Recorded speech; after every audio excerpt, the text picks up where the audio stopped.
to the Day by Day podcast for the 4th week of April, 2016.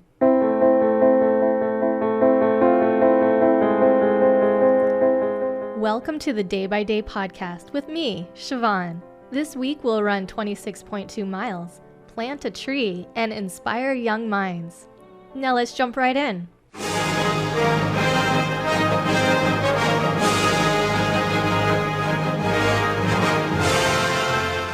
This Sunday, April 24th, is the London Marathon, held annually in the spring.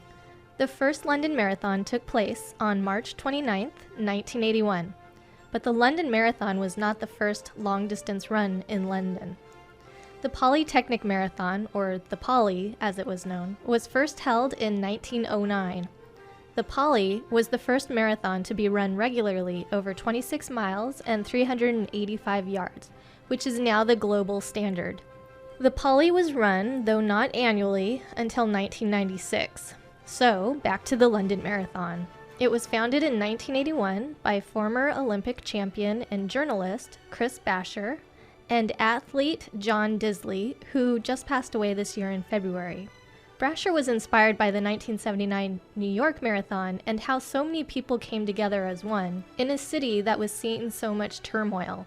He hoped that London could also have a festival that would bring about the same solidarity. So the first London Marathon saw more than 20,000 applications, with 6,747 accepted and 6,255 actually crossing the finish line on Constitution Hill.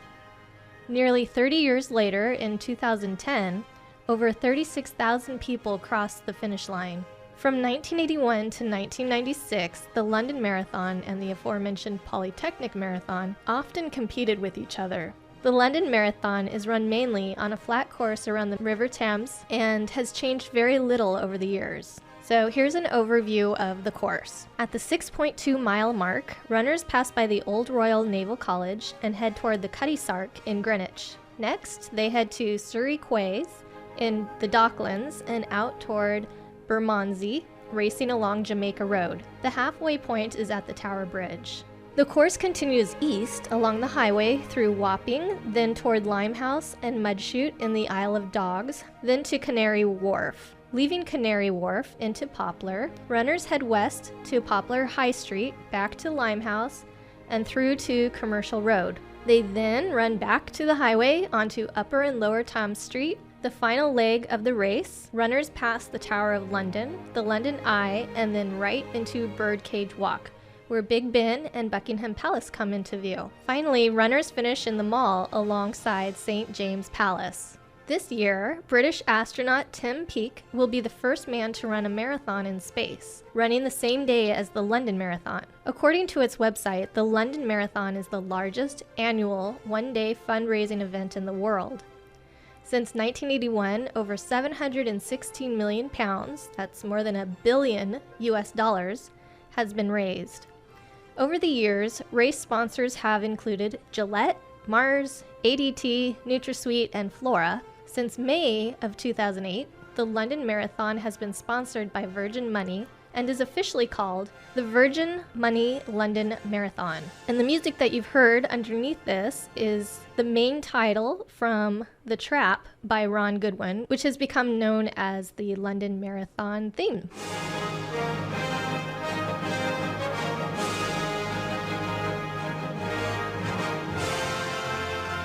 You can follow the events leading up to the marathon as well as the race itself by visiting virginmoneylondonmarathon.com. Next up, this Wednesday, April 27th, is Administrative Professionals Day. This is an annual observance, part of Administrative Professionals Week, to recognize the work of secretaries, administrative assistants, receptionists, and other administrative support professionals. They are typically given flowers, cards, lunch, and other gifts of gratitude for their work. In 1942, the National Secretaries Association was founded to recognize the contributions of administrative personnel to the economy, support their personal development, and help attract workers to the administrative field. The first National Secretaries Week was June 1st through 7th, 1952, with Wednesday, June 4th, designated as National Secretaries Day. It was sponsored by the National Secretaries Association. In 1955, the week was moved to the last full week of April. In 1981, the association's name was changed to Professional Secretaries International, thus changing the week-long observance to Professional Secretaries Week. Then to the International Association of Administrative Professionals in 1998, and then in 2000, the week became known as Administrative Professionals Week. Today, the International Association of Administrative Professionals still sponsors Administrative Professionals Week. According to their website, there are more than 22 million administrative and office support professionals working in the U.S. Be sure to thank an administrative professional near you. This Thursday, April 28th, is Take Our Daughters and Sons to Work Day in the U.S. It is celebrated in other countries such as Canada and Australia, but on different dates. Take Our Daughters to Work Day was first observed on April 22nd, 1993, and in 2003, it was expanded to include boys. The official website notes that the program was changed in order to provide both boys and girls with opportunities to explore careers at an age when they are more flexible in terms of gender roles.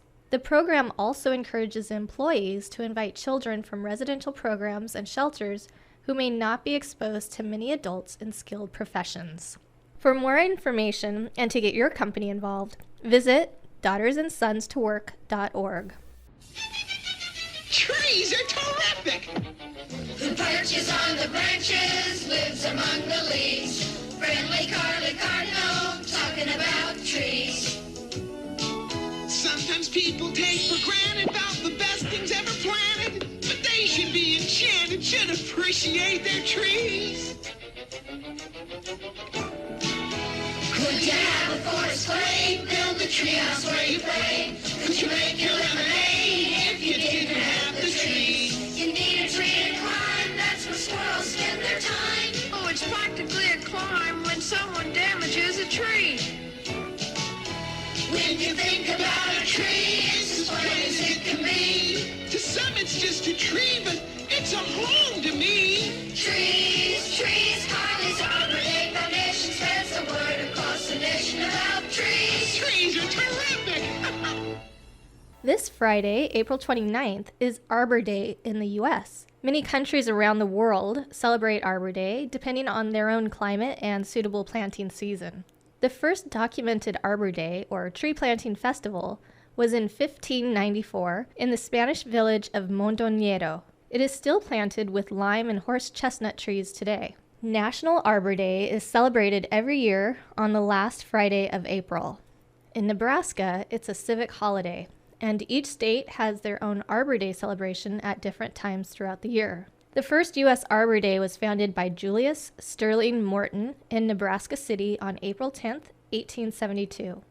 On that day, an estimated 1 million trees were planted in Nebraska.